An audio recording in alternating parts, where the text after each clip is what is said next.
sedikit ngeri gitu loh, apalagi tadi di hutan.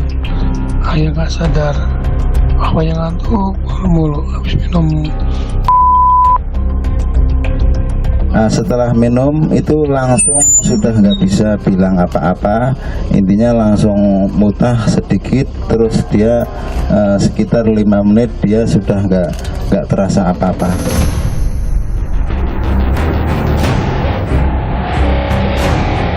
Bahwa memang perkara ini bisa terungkap itu karena adanya laporan dari keluarga korban. Mengapa kepercayaan pada dukun itu masih ada di masyarakat kita? Karena memang belief ini dilestarikan ya.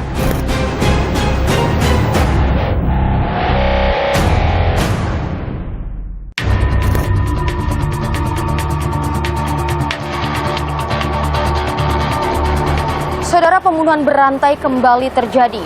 Berawal dari tipu-tipu mampu menggandakan uang miliaran rupiah, seorang lelaki di Banjarnegara, Jawa Tengah nekat membunuh belasan korbannya. Mengapa para korban mudah mempercayai pelaku? Simak liputan selengkapnya agar Anda tak jadi sasaran berikutnya.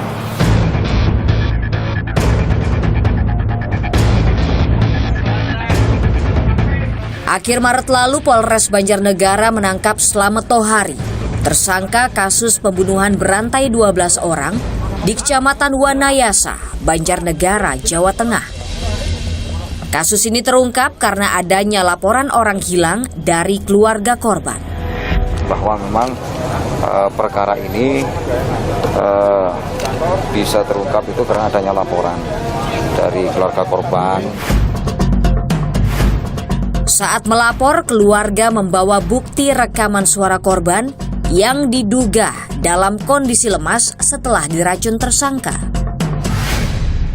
Makanya ya agak sedikit ngeri gitu loh, apalagi tadi di hutan.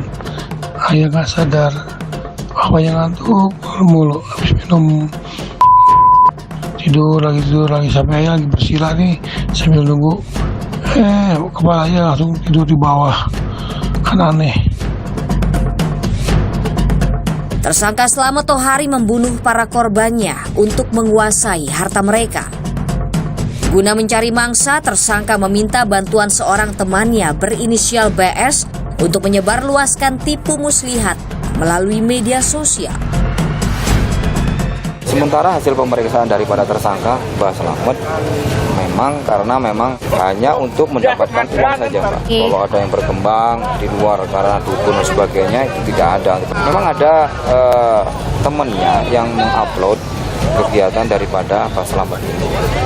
Jadi semacam iklan lah. Berarti dia melakukan ini tidak sendiri ya Pak ya? Ada yang bantu dia mengupload di media sosial? Betul, tapi dia bukan pelaku pembunuhan ya.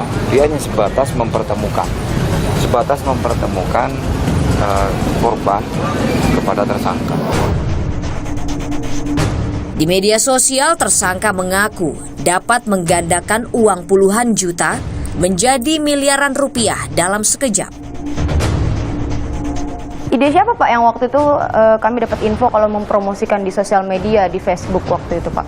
Facebooknya dari teman saya. Sebelumnya nggak bisa Bu, cuma tipu-tipu aja Bu. Cuma saya itu ngambil uangnya aja. Setelah menyerahkan sejumlah uang untuk digandakan, korban diajak melakukan ritual abal-abal. Selanjutnya, tersangka membunuh korban dengan meracuni minuman korban. Ya, ritual di rumah, ritual biasa. Terus dibunuhnya di ritual di kebun Bu. Saya takut dia mau lapor, mau ini gitu, mau lapor ke polisi gitulah. Setelah diminum, pada saat diminum itu dia sekarat nggak? Tolong nggak? Setelah minum itu langsung sudah nggak bisa bilang apa-apa, intinya langsung muntah sedikit, terus dia sekitar 5 menit dia sudah nggak terasa apa-apa. Beberapa waktu lalu kami mendatangi rumah tersangka Slamet Tohari. Kami bertemu Seneh, istri tersangka. Ia mengaku tidak mengetahui tipu-tipu dukun pengganda uang yang dilakukan suaminya. Tapi kalau ada tamu itu, ada tamu ngobrol di sini atau apa, kan saya nggak tahu itu ngobrolnya apa gitu, nggak pernah tahu. Kadang saya tanya sama tamu, Pak mau urusan apa sama Pak Heri gitu. Enggak Bu, enggak, saya nggak ada urusan apa-apa, saya cuma saudaraan gitu. Tohari biasa mengajak korbannya melakukan ritual di sebuah ruangan kecil di depan rumahnya. Tidak ada yang tahu ritual apa yang dilakukan tersangka dan para korban. Nggak ada sajen-sajen atau apa, nggak ada. Cuma gelaran deklet sama karpet doang. Wong dulu kan buat itulah, buat sholat ya siapa aja masuk ya nggak apa-apa gitu. Makanya nggak ada gerak-gerik yang mencurigakan.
Ini rumah gitu. Warga sekitar tak ada yang tahu perihal muslihat penggandaan uang yang dilakukan tersangka. Seperti yang diutarakan Miharti, salah seorang tetangga tersangka. Ya setahu kita kan kayak itu kan ada tamu yang dari jauh katanya dukun kayak gitu, tapi kita nggak pernah tahu itu dukun atau gimana itu nggak pernah tahu. Itu orangnya ya nggak, istrinya, suaminya itu jarang bersosialisasi, tapi kadang kita sekali ketemu sama istrinya itu ya biasalah ya kayak tetangga pada umumnya kayak gitu, tapi kalau suaminya emang jarang di rumah. Masyarakat lagi-lagi terperdaya penipuan berkedok penggandaan uang. Kasusnya terus berulang, korbannya berjatuhan. Pasien aki tidak diperbolehkan datang di tempat ritual aki. Tidak ada pasien aki ya tahu tempat tinggal aki ya.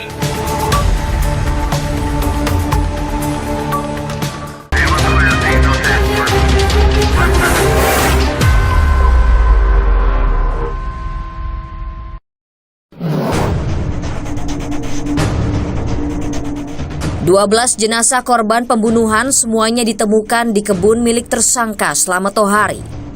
Sebelum melakukan pembunuhan, Slamet mengajak korban ke kebunnya, pura-pura melakukan ritual lanjutan.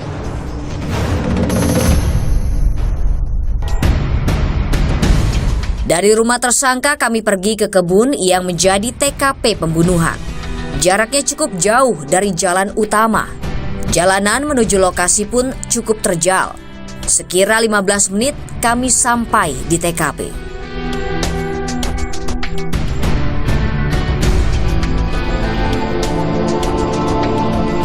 Lokasi di sini cukup sepi dan jaraknya dari perumahan warga sekitar 1,5 kilometer. Tohari sengaja membawa para korbannya ke sini untuk melakukan ritual penggandaan uang sebelum akhirnya mereka dibunuh menggunakan racun.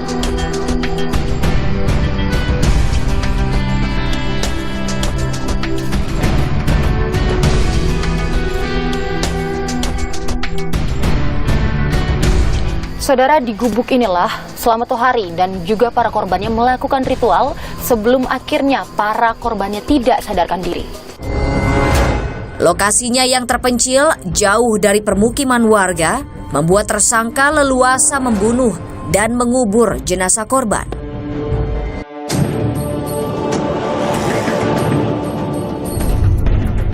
Salah satu korban pembunuhan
Akhir Maret lalu, Parianto menemui tersangka Slamet seorang diri untuk menagih uang yang dijanjikan.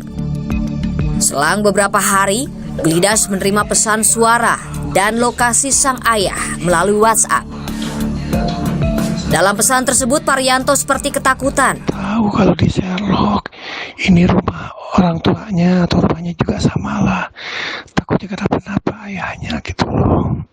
Coba ini buat waspada aja, takutnya namanya ayah kan nggak punya temen, nggak punya asisten, nggak punya ajudan, nggak punya rekan-rekan yang orang ayah percaya lagi. Makanya ya agak sedikit ngeri. Udah jelas dari chatan ayahnya lagi ke rumah itu. Bahkan Sherlock yang pertama itu di posisinya ada di rumahnya Pak Slamet itu. Yang Sherlock selanjutnya memang di hutan, tapi memang nggak terlalu jauh lah istilahnya dari. Penipuan penggandaan uang di balik kasus pembunuhan berantai juga pernah terjadi sebelumnya. Januari lalu, polisi menangkap 3 orang pelaku pembunuhan berantai. Wawon, Solihun, dan Dede di Cianjur, Jawa Barat. Ketiga pelaku membunuh para korban yang telah menyetorkan uang untuk digandakan. Total korban berjumlah 9 orang. Melakukan serangkaian pembunuhan atau biasa disebut dengan serial killer dengan modus operandi, dengan motif janji-janji yang dikemas dengan kemampuan supranatural untuk membuat orang menjadi sukses atau kaya. Saat melancarkan kejahatannya, ketiga pelaku berbagi peran. Wawon Erawan memerankan sosok dukun bernama Aki Banyu yang memiliki kekuatan supranatural. Wawon dapat mengubah-ubah suaranya, mengelabui para korban agar bersedia mengirimkan uang untuk digandakan. Hai, barudak, percaya tuh kain, mana hayang sukses tuh? Ya hayang, cina. Namun mana hayang sukses, sok turutkeun aing. Aing sebagai Ki Banyu aya di dasar laut. Tak itu mah. Sosiolog Tri Wuryaningsih menilai tingkat pendidikan tidak menjamin seseorang menjauhi hal-hal klinik.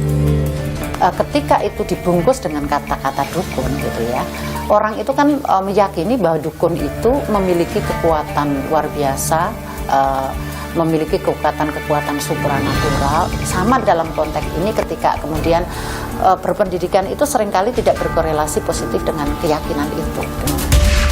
Kepercayaan masyarakat pada hal-hal klinik dan adanya kekuatan supranatural dimanfaatkan para pelaku kejahatan. Masyarakat Indonesia adalah masyarakat yang masih percaya tentang mistifikasi.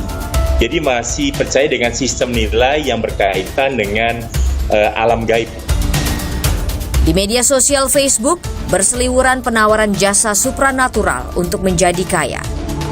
Kami mencoba menelusurinya. Tak perlu waktu lama kami mendapatkannya. Beragam jasa ditawarkan. Di antaranya menggandakan uang hingga mendapat jodoh. Mereka mencantumkan nomor WhatsApp yang bisa dihubungi. Kami mencoba menghubungi salah satu nomor. Kami ingin tahu bagaimana si dukun meyakinkan calon kliennya. Biaya ala ritualnya 350.000 rupiah. Hasilnya 50 juta sampai 100 juta ya hasilnya ya. Itu berapa lama ya Ki ya untuk hasilnya? Secepatnya Aki ritualkan ya. Saya perlu kira-kira ketemu Aki nggak ya Ki? Maksudnya siapa tahu biar lebih ini atau gimana Ki? Bisa ya kalau kamu mau datang di Jawa Timur ya. Ki, berarti setelah 3 jam itu otomatis duit langsung masuk ke rekening saya Ki? Betul sekali. Dan makanya silakan di format data dari kamu yang lengkap. Ya sesudah biaya ala ritualnya sudah siap, Aki kirimkan nomor rekeningnya, ya, supaya Aki langsung ritualkan ya. Ternyata rata-rata dukun pengganda uang yang kami hubungi meminta kami mengirimkan sejumlah uang mahar untuk melakukan ritual. Kami pun diminta mengisi formulir dengan syarat menyertakan foto buku rekening tabungan. Penipuan jasa supranatural penggandaan uang telah memakan banyak korban. Lantas, bagaimana agar masyarakat tidak terperdaya? Ya, mengapa kepercayaan pada dukun itu masih ada di masyarakat kita? Karena memang belief ini dilestarikan ya.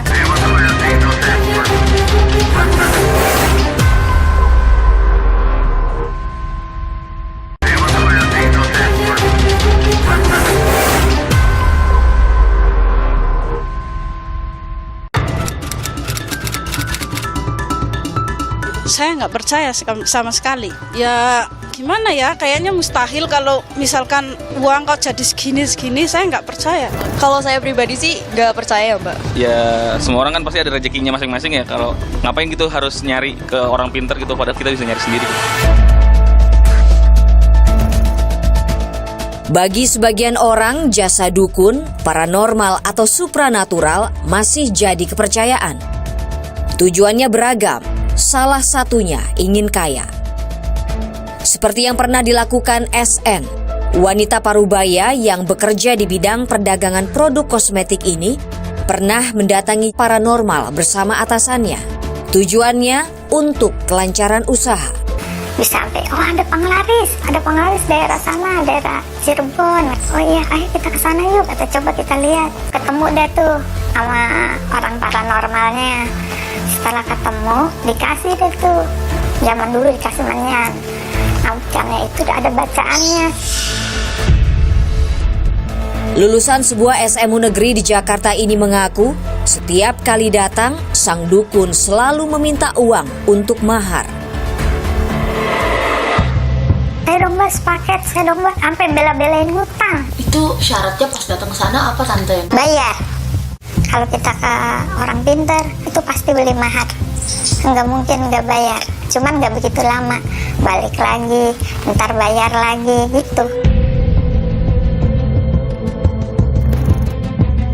Masih banyaknya masyarakat yang percaya praktik perdukunan lantaran ada pihak yang melestarikan kepercayaan pada klinik. Faktanya, banyak iklan jasa paranormal tersebar di media sosial. Praktek-praktek ritual tidak rasional ini kerap dibalut dengan embel-embel kearifan lokal. Ya, mengapa kepercayaan pada dukun itu masih ada di masyarakat kita? Karena memang belief ini dilestarikan ya. Juga misalnya di media massa dan media sosial juga dilestarikan melalui melalui film misalnya ya.